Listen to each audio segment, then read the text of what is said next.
Hi, my name is Christina Mendez, and today I'll be speaking about the Hatch Act for MPA 540, Public Personnel Management.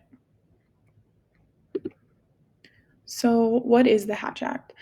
The Hatch Act of 1939 was created to prevent coercion of federal employees.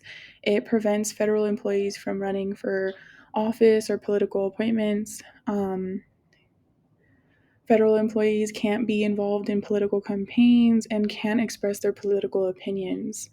So there are many reasons for why the Hatch Act was created, but ultimately it was to help protect the employees that are working for the federal government or in state governments, to protect them from their bosses, from being coerced, or for having to partake in a specific political opinion or party just because of their employment.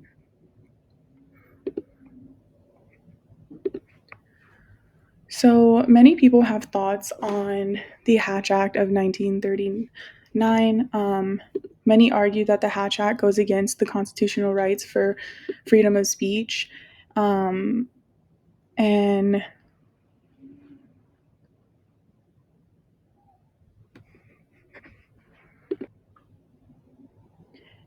Many believe that what is done or said by a political official in the privacy of their home or away from their official duties should not be held against them.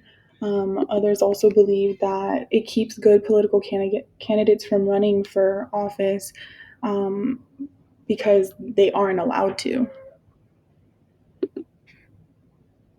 So I would say that my position on the Hatch Act is that it was created for good reasons, to protect government employees from being coerced and to protect them from retaliation for not voting for their boss or for not believing what the boss said or does.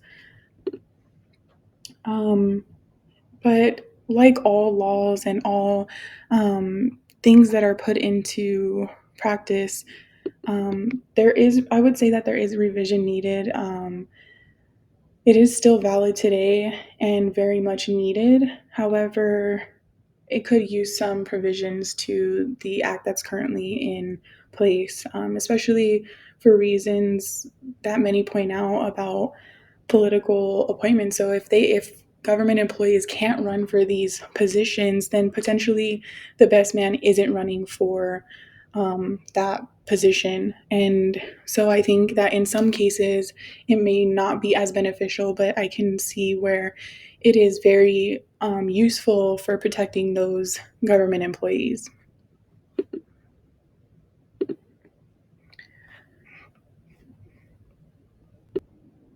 So I would say that while the Hatch Act isn't a perfect law or act put into place, and at a certain point it was probably the best decision to have been made, the revisions that are needed should be done with careful consideration, because ultimately we do still want to protect the citizens that are in political offices or in government offices from being from having their rights violated, or for them to not feel coerced.